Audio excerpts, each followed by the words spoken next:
da ist zum Beispiel mehrmals vorgefallen, dass die Leute wie auf Hochdeutsch reden. Oder gerne nicht, also schon auch auf Deutsch, aber so gebrochen Deutsch. So «Platz noch frei?» Denkst du so, ja, ist noch frei. Hallo zusammen, ich bin Nicole und das sind die frommen Türkli, die neue Bachserei, wo wir Süßigkeiten backen aus den verschiedensten Kulturen und Religionen und dabei über Traditionen reden und das moderne Leben und wie man das alles unter einen Hut bringt. Heute machen wir einen karamellisierten Ananaskuchen. Mitgebracht hat der Hanan Osman. Sie ist Model und Influencerin für islamkonforme Mode. Hanan, willkommen da. Warum gerade der Ananaskuchen? Weil ich das einen der feinsten Gepäck finde, die wir haben. Und wann gibt es den? Immer wenn wir Besuch haben oder an besonderen Anlässen. Auch an Ramadan und Fastenwoche. Ja. Welche Rolle die Religion in deinem Leben so spielt, das sehen wir noch genauer in dieser Sendung. Jetzt fangen wir mal an mit Backen. Da haben wir alle Zutaten, die wir brauchen. Und zwar ist das Butter, Eier, Rotzucker. Dann haben wir Mehl, Backpulver, Salz, Nelken, Zimt und Kardamom. Und wir haben Buttermilch. Und wir haben den Star der Show, die Ananas. Und die machen wir jetzt zuerst mit Schälen und allem. Und wenn es jetzt schnell gegangen ist mit all diesen Zutaten, das Rezept hat er parat gemacht. Du findest es hier unten im Video beschrieben. Fastenbrechen haben wir vorher gehabt. Das ist ja eines der zwei ganz grossen Feste im Islam. Genau. Wie sieht das aus, wenn ihr Fastenbrechen feiert bei euch? Wir sind alle zusammen am Tisch, also die ganze Familie, und brechen gemeinsam das Fasten. Das finde ich eines der schönsten Erlebnisse, die wir eigentlich zusammen haben während Ramadan. Also das ist jeden Abend, oder? Wenn Genau. die Sonne untergegangen ist, dann kann man wieder essen. Genau. Ja. Dann hat man relativ lange nichts gegessen und nichts getrunken. Ich stelle mir das mega schwierig vor.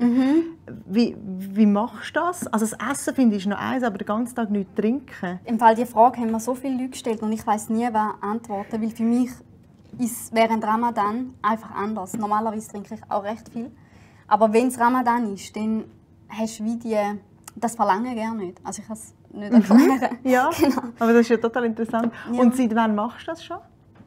Sicher seit ich 16 bin. Du hast jetzt die Schale weg, gell? Ja. Und dann hat es da so Pünktchen. Und die kann man so ein bisschen rausschneiden und sie sind meistens so in der Diagonalen. Also du kannst einfach so diagonal die Pünktchen rausschneiden. Okay. Wenn wir dann so weit sind, dann können wir anfangen Scheiben schneiden. So. Gut, schau, jetzt kannst du da, dann so eine Scheibe nehmen. Und dann haben wir dort so Ausstecher. Ah, da sind Genau. Okay. Dann tun wir so in der Mitte ausstechen. Genau. Wenn ich dir so zuhöre, dann ist die Religion doch ein recht grosser Teil in deinem Alltag, oder? Genau. 5-mal beten. Kannst du noch ein bisschen mehr beschreiben, wie das aussieht im Alltag? Die 5 Gebete sind wirklich immer gleich. Und man hat einen Zeitplan, wenn welches Gebet stattfindet. Wenn ich aufwache, dann bete ich das Morgengebet. Und es gibt mir wirklich die Ruhe, um den Tag zu starten, finde ich. Bei Sonnenaufgang ist das erste Gebet. Aber das ist im Sommer schon recht früh, oder? Im Sommer schon, ja. Luleli. Yeah, haben wir die gemanagt, die Ananas. Gut, jetzt machen wir den Kardamom-Kapseln. Nehmen die noch das Pulver daheim, oder auch Kapseln? Auch Kapseln, Ja. wir tun sie dann malen. Also wir Genau. benutzen die für fast alles. Ah, Tee, schau einfach. genau, gell? Ich kann es so gerne. Was ist dein Lieblingsgewürz, das du findest, gehört eigentlich in jedes Gutzli? Schreib es mir in die Kommentare. Oh, es ist auch so schön, es sieht auch so schön aus. Und schmeckt auch so fein, gell? Das schmeckt jetzt schon fein. Sind Sie in die Moschee als Kind? Ja. Regelmäßig? Genau. Mittwochnachmittag sind wir jeweils gegangen, aber glaube irgendwie nur so für 4 Jahre, um einfach Arabisch lernen, Ja. damit man den Koran halt auch selber lesen kann. Unsere Eltern haben uns gesagt, was der Islam vorschreibt, wie der Islam aufgebaut ist. Also sie haben uns wirklich aufgeklärt. Aber schlussendlich, sie schauen auch nicht, ob du 5-mal bettest. Also das ist dann zwischen dir und Gott. Wo du dich entschieden hast, das Kopftuch anzuziehen, wie waren da die Reaktionen? Die waren unterschiedlich. Also recht lang haben es, glaube ich, die meisten gar nicht als Kopftuch wahrgenommen. Ja. Weil ich mache ja ab und zu, also auch heute noch, Turban. Und ich glaube, es wirkt wie nicht wie ein Kopftuch. Es sieht dann einfach aus, wie wenn es zum Outfit passt. Du bist dort noch in der Schule, oder? Genau, ja. Ja. In der Erwachsenenmatura war Ja. ich dort. Ja, eine Kollegin hat es mega schön gefunden. Es hat auch andere gegeben, die gesagt haben, ja, ich finde deine Haare eigentlich schöner. Okay. Zum Beispiel hatte ich auch schon gehabt, dass die Leute draussen wie das Gefühl hatten, ich kann kein Deutsch. Was ich eher nicht so wahrgenommen habe, die Ja. ich eigentlich oft auch hatte. Okay. Also ja, da ist zum Beispiel mehrmals vorgefallen, dass sind Leute wie auf Hochdeutsch reden. Oder gerne nicht, also schon auf Deutsch, aber so Brachendeutsch. Ja. So «Platz noch frei?» Denkst du so, ja, er ist noch frei. Genau, da ist mir mehr aufgefallen jetzt mit dem Kopftuch. Ja. Aber vielleicht, ja, weiß nicht, ob es jetzt wirklich wegen dem ist Ja. oder... Und nervt dich das? Also wenn die Person den merkt, dann nicht so. Mhm. Aber wenn die Person dann immer noch so redet, dann nervt es mich schon, ja. Also du redest auf Dialekt zurück und sie reden nachher immer noch Hochdeutsch Ja, mit das habe dir? ich auch schon gehabt. Wirklich, also das finde ich schlimm. Also es ist so ein bisschen... Du denkst so, ja, am liebsten würdest du auf die Seite nehmen und sagen, ich rede im Fall auch Deutsch. Gell? Während du da mörserisch, tun wir schon mal die ersten Zutaten hier in die Schüssel. Und zwar geht es darum, möglichst viel Luft in den Teig hineinzubekommen, damit wir nachher eine luftige Masse haben. Und dann kommt zuerst der Zucker rein. Und dann kommt Butter rein. Sobald die Masse schön hell ist, tun wir dann ein Ei nach dem anderen rein. So, Deli, jetzt sind wir an der Rand runterkratzen und dann kannst du mir dann hier ein Ei reinschlagen. Also wir nehmen zuerst eins. Excuse, das ist jetzt typisch Freudiger. Es tut mir sehr leid. Kein Problem. Das kommt jetzt in die Backfälle. Oh nein, das schöne Bluse. Nein, nein, Willst du dann schnell mach ich- abwaschen? dann geht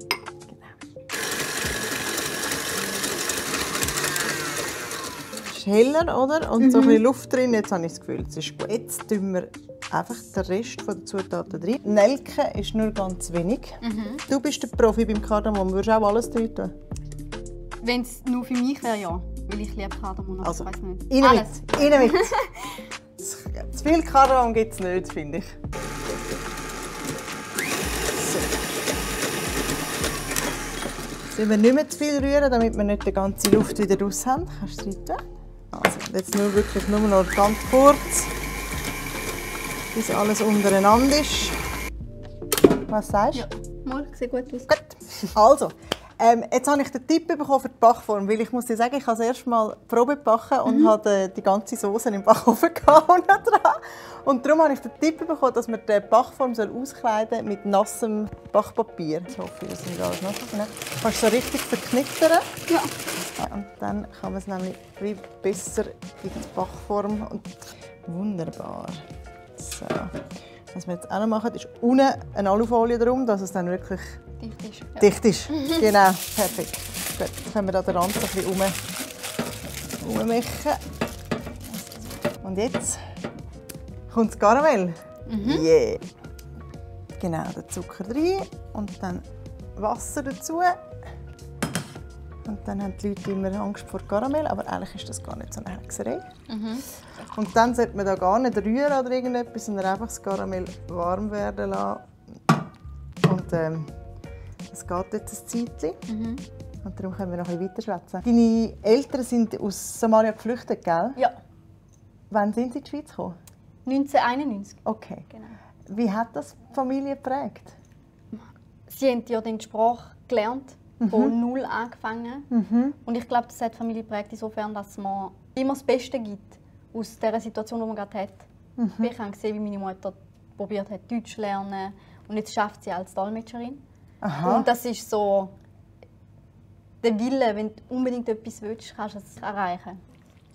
Das Kopftuch ist ja nur eins. Du hast ja auch islamkonforme Kleider auch sonst an. Was steht dahinter? Also es gibt viele Aspekte, die dahinter stehen, aber eines davon ist zum Beispiel, dass man nicht sexualisiert wird. Ja. Weil ich merke, klar, du wirst ganz anders wahrgenommen. Die Leute sind eher distanziert.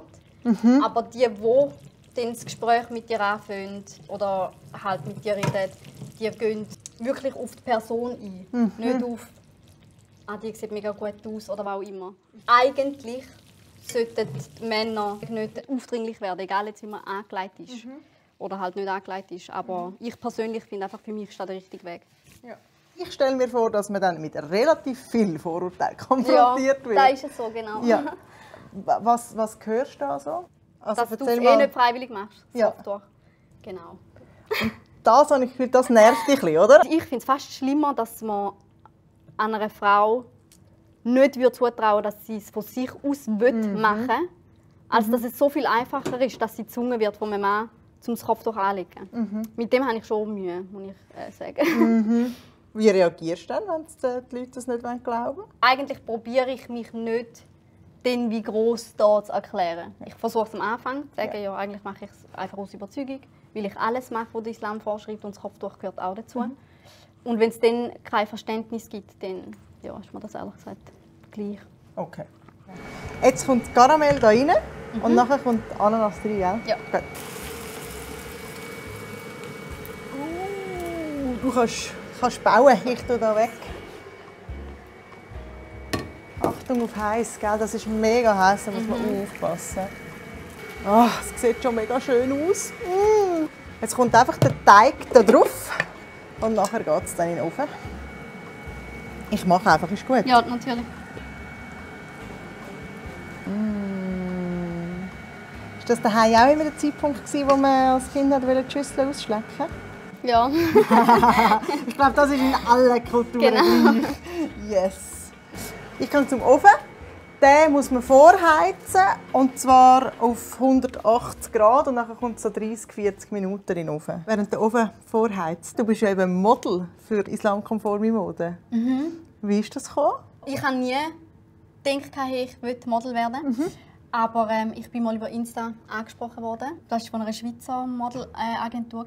Also jetzt hast du 60'000 Follower auf Instagram. Wie hast du denn das geschafft? Das ist ja viel Ja. für Schweizer Verhältnisse. Das ist, weiß auch nicht, das ist wirklich über Nacht irgendwie dann passiert. Ich hatte am Anfang meinen Instagram-Account ohne Kopftuch. Dann habe ich alle Bilder rausgelöscht und dann habe ich noch mal recht lange nichts gepostet. Und dann angefangen, Sachen zu posten mit Kopftuch. Halt wie so schrittweise angefangen haben, das Kopftuch anzulegen. Ja. So, die Reaktionen waren beidseitig. Ja. Also im Internet ist es fast mehr, Ja. dass es negative Kommentare sind. Ich habe auch schon gehört, dass Leute bei mir also darunter geschrieben haben, von wegen, Leute in Afghanistan kämpfen dafür, dass sie es nicht anhaben und sie jetzt einfach haben. Und das finde ich halt schon schlimm, eigentlich. Ja. Wieso? Weil es sind zwei total verschiedene Sachen. Und das eine ist ja schlimm, dass in Afghanistan Frauen gezwungen werden. Ja. Aber genauso finde ich es schlimm, dass du wie verurteilt wirst, weil du es anlegen willst. Also, ich finde, da sieht man wie nur eine Seite. Also das Lustigste, was ich gelesen habe, ist «Gang zurück auf Afghanistan». Hat auch positive Reaktionen? Ja, sehr auf alle Fälle. Ich glaube, die haben sogar Überhand gehabt, eigentlich, die positiven. Ja. Jetzt könnte man ja sagen, einerseits willst du eben nicht sexualisiert werden, nicht von den Männern auf die Äußeren reduziert werden und gleichzeitig modelst. Ist das nicht ein Widerspruch? Ich finde eben nicht, weil ich model für verschiedene Produkte oder Brands. Und meistens sind Frauen, die mir folgen oder halt mich unterstützen auf Insta. Und auch Inspo bei mir holen. Also es ist nicht für die Männer. Also ich würde behaupten, mein Bild ist sicher nicht so interessant für einen Mann als irgendein anderes. Ja. Von dem her kann ich es gut vereinbaren. So. Ja. Ich tue den in den Ofen und dann können wir noch eine Schlussrunde drüber. Das ist ein bisschen heiß unten. Oh, das ist Hey, gut. das Der sieht Blick super aus. rein sagt, es ist oben runtergelaufen Gell? und das ist ein gutes Zeichen. Schmeckt so fein. Du wirst auch noch ein bisschen warten. Ich würde auch ein bisschen warten, ja, genau. bis es ein bisschen kühl ist. Gut, jetzt können wir ihn rausnehmen. Yes, gut. Also, der grosse Moment. Etwa in der Mitte. 1, 2, 3.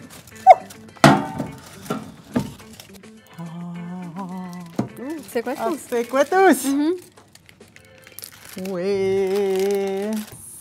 Sehr schön. Und jetzt könnten wir somalisch-schweizerische Fusion machen und dann noch ein paar Krise drauf tun, damit es noch ein bisschen Farbe gibt. Ich glaube, noch nie mit Käse gemacht. Eben. Das ist so wirklich so 80er Jahre Schweiz. Hat man überall die Krise drauf tun. Genau. Jetzt ist er noch ein bisschen warm, aber ich würde sagen, wir probieren trotzdem, oder? Gut. Also, ich schneide ihn auf und ihr wollt sicher auch probieren, alle. Wow. Ist aber schön fluffy. Nom, nom, nom. Und wenn du jetzt schon im Backfieber bist, da haben wir noch ein Rezept für ein Guetzli mit Mohn- und Weinbeerenfüllung. Es ist das jüdische Guetzli, Hamantasche. Viel Spaß beim Nachbacken.